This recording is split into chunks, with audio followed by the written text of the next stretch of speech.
Hello everyone, Padbox here, and today I'm going to show you my latest release, which is a Fabric server-side mod named Curiosities. Yeah, it's a simple name, which has, as I guess, random bits and bobs that I thought were neat, but didn't want to release as separate mod.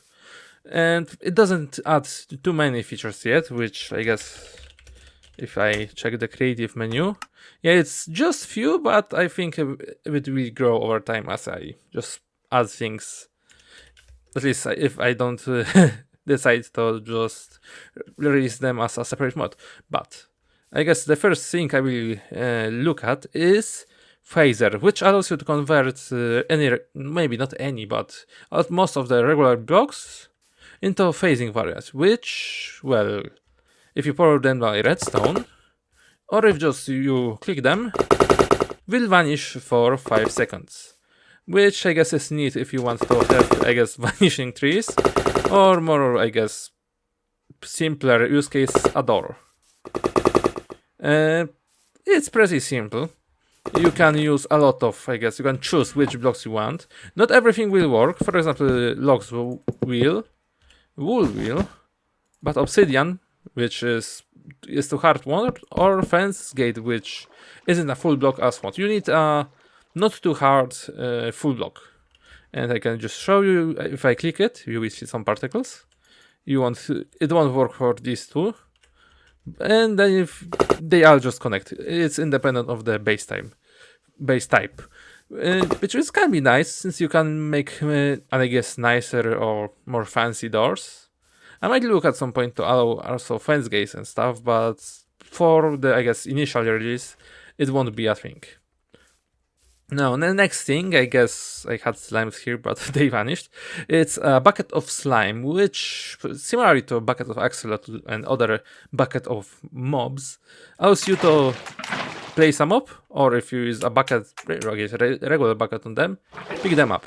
But I guess it's nice, but why would you want to pick up just slime? Well, I guess. Okay, well, it works as a slime chunk detector. If you enter a slime chunk while having it, I guess, equipped in hand, which can be main hand or offhand, both work, but you don't see it in inventory, well, it jumps, which allows you to, I guess, detect if a chunk is a slime chunk. Which is nice if you want to find a place to build your slime farm, or you just aren't sure where the slimes come from. The next, I guess, simple item is crafting slate, which I guess you can see recipes so far. I didn't know that, but yeah, this is a recipe, which I guess is pretty simple, just like many other mods. It's just crafting table on a stick, so if you click it, it will open, and for example, if I search for hoe, I can craft a bunch of iron hoes, but I think it's a bit, yeah, it's broken. I'm release the patch likely before it even releases on Monrinf, since it's not yet approved. I wish fix it, but yeah, it will work like a crafting station, crafting table. Just you can open it at any time without having to place any crafting tables. Yeah, I will need to fix it, but I will fix it soon. And next thing is invisible item frame, item plate, not frame. Not yet, maybe I will add in the future. Which I guess is quite simple. You need 2 tinted glass, 2 redstone, and allows you to just place invisible item frames. They should work exactly the same as the stone ones, both if you want to mine them and I guess with what they detect. They of course have some model and texture when in hand, but when placed they are completely invisible, aside of course the outline. These, I guess, invisible item pressure plates work ideally with something like this, since you can just place them and it will automatically open and it won't really add any visual clutter. It's a very simple block, but I thought it was neat. So next is cross rail, which doesn't need to be in this shape. It works, I guess any shape works, as long as it's 2 rails and 1 iron ingot. It will just work, which is, I guess, it's just a rail that minecarts can cross in both directions, which allows you to, I guess, make the crossing, and it works just fine. I can just move it in other directions. Of course, these don't need to be connected. You could have just 2 different crossing lines. But I thought it was, I guess, needed, quite useful. So it's here. I might add more relays, maybe not. And next one is the elevator, which is a quite useful block, as it allows you to move up and down. If you press shift while standing on it, you go down. If you press space, you go up. Of course, if you hold it, it won't teleport you constantly. You will need to release it for a moment. So how it works is you just craft it like this, or if you want, you can dye them, which changes how they behave slightly, not too much. So you can change how they teleport. By default, when you place them, they will look like this, and we will keep the player rotation. So if I teleport while looking here, I will look the same direction. If I guess not change. If I look here, I will look in the same direction.